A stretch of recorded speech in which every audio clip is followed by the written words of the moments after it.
Charlie, 안녕하세요 여러분, 켄지입니다. 제가 오늘은 한국에서 산지 3,474일 되는 날입니다. 무슨 뜻이냐면 제가 한국에서 산지 지금 거의 10년 돼가고 있습니다. And to celebrate these 10 years living in Korea, I wanted to share with you guys 10 things that I learned while living in Korea for 10 years. I hope these things will be helpful for anyone who's trying to come and live in Korea. So take your pen for some notes and let's get started.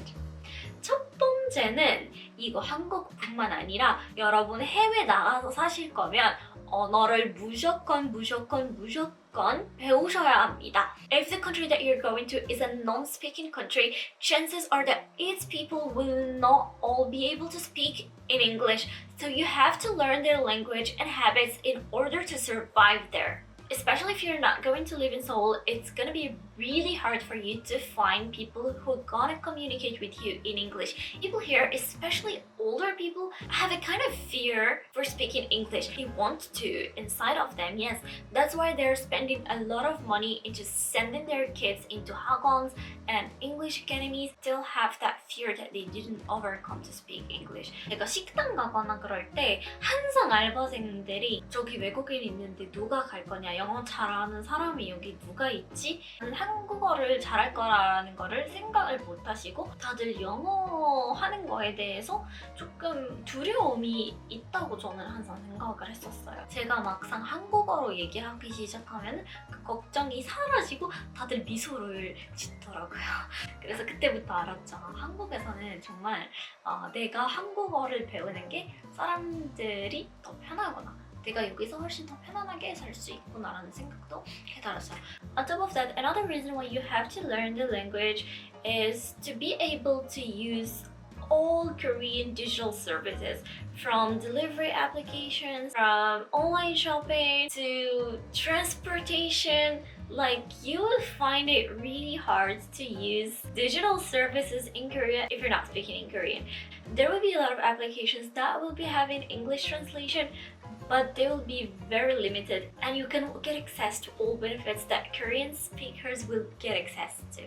Number 2, your grades and certificates will matter more than experience here in Korea. 이거는 진짜 사실이에요. 제가 직접 경험했고요. 한국에서 성적과 증명서가 본인이 갖고 있는 경험보다 훨씬 더 중요하거든요. 사회적으로 취직하려면 토익 성적이 높아야 하고요. 그리고 여러 증명서를 갖고 있어야 합니다. 이게 없으면 아무리 내가 몇 년 동안 어디서 일해왔던 상관이 없어요. I had this experience where I had to apply for some kind of internship and they wanted someone who can speak good Korean. And I was like, okay, it's me. And one of the papers that they wanted was the topic examination certificate. I had it and I had the highest level. But the problem was that my certificate just expired.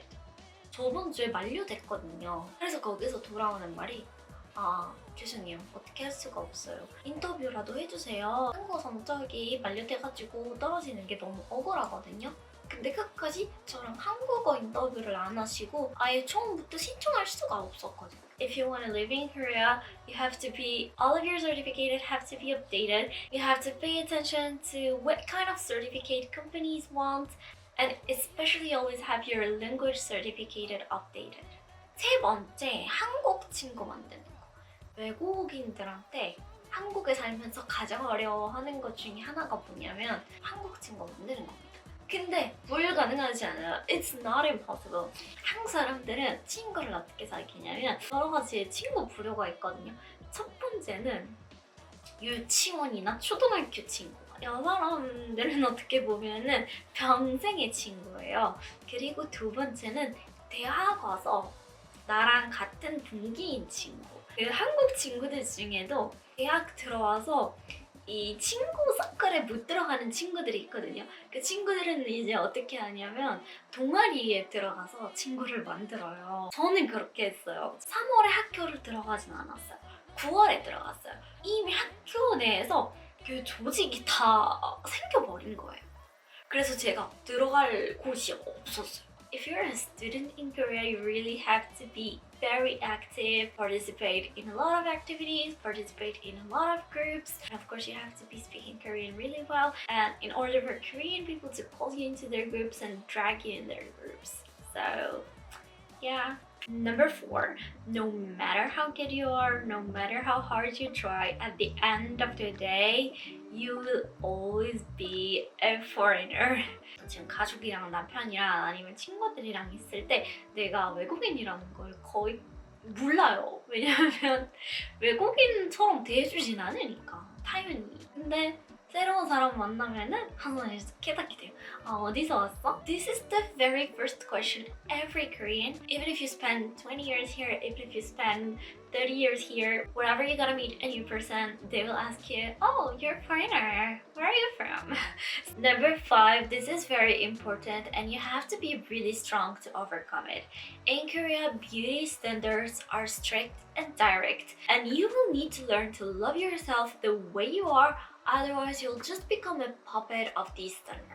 한국에서는 무조건 마른 몸매, 큰 돈, 작은 얼굴, 사회가 이 미인의 기준을 너무 스트릭트하게 잡았거든요. 이유는 제가 보기로는 다들 아이돌처럼 되고 싶어 하고, 그래서 여자들은 항상 입에 달고 사는 게 다이어트거든요. 근데 그거는 사실 어쩔 수 없어요. 한국에 살면은 저도 그렇게 되더라고요. 전 처음에 마르다고 생각했는데, 근데 사람들 얘기하는 거 듣고 얘기하는 거 보면은 내가 마르지 않은 것 같고, 내가 다이어트를 해야 될 것 같고, 내가 나를 있는 그대로 받아들이지 않은 이상 그 기준에 휩쓸릴 수밖에 없거든요. 근데 또 생각해보세요.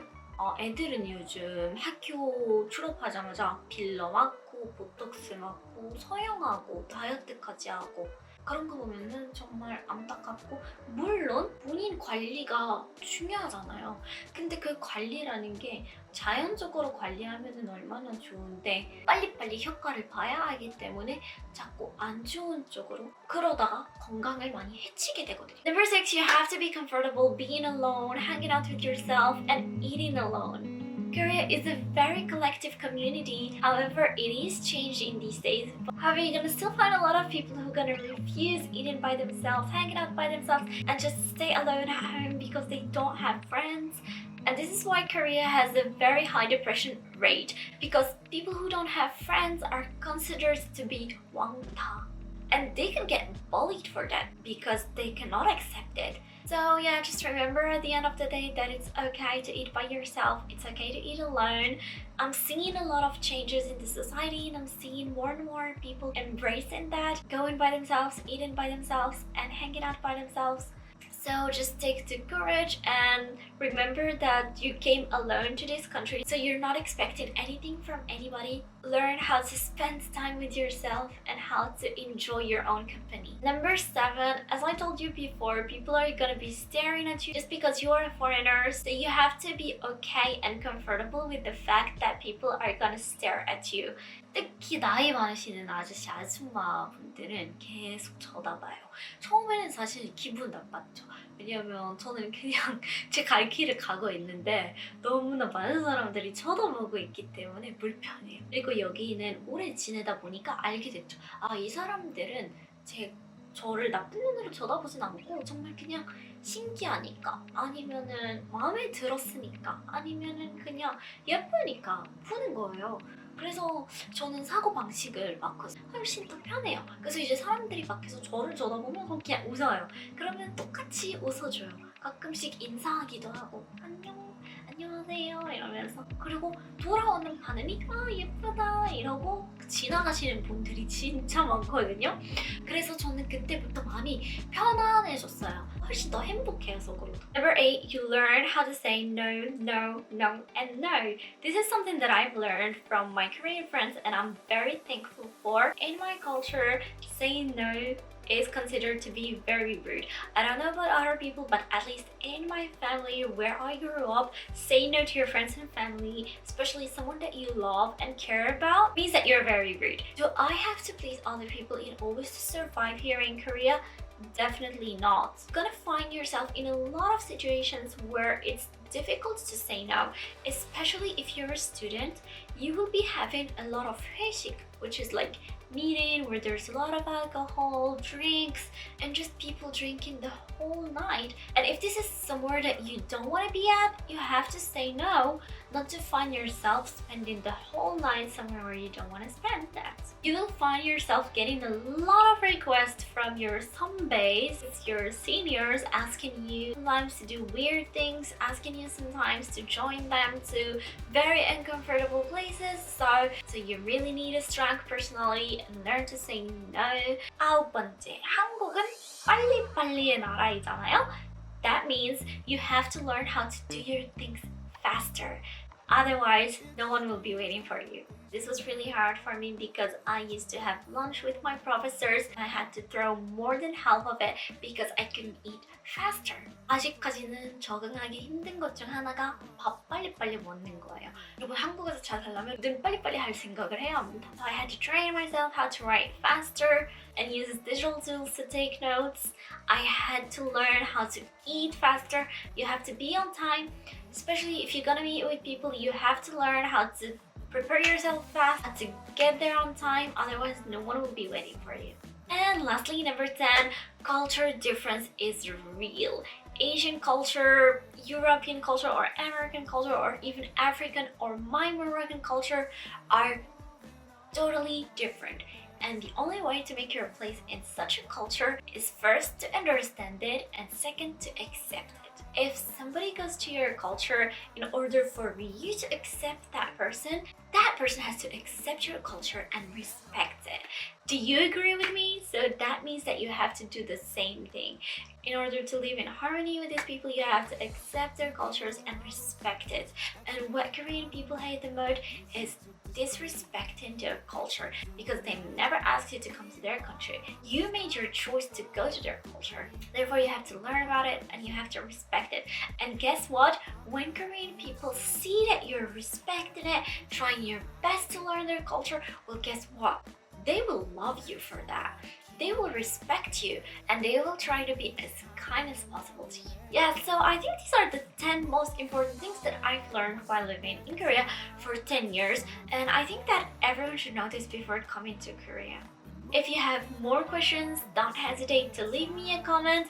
And if you like today's video, make sure to like and subscribe and see you in my next video. 안녕!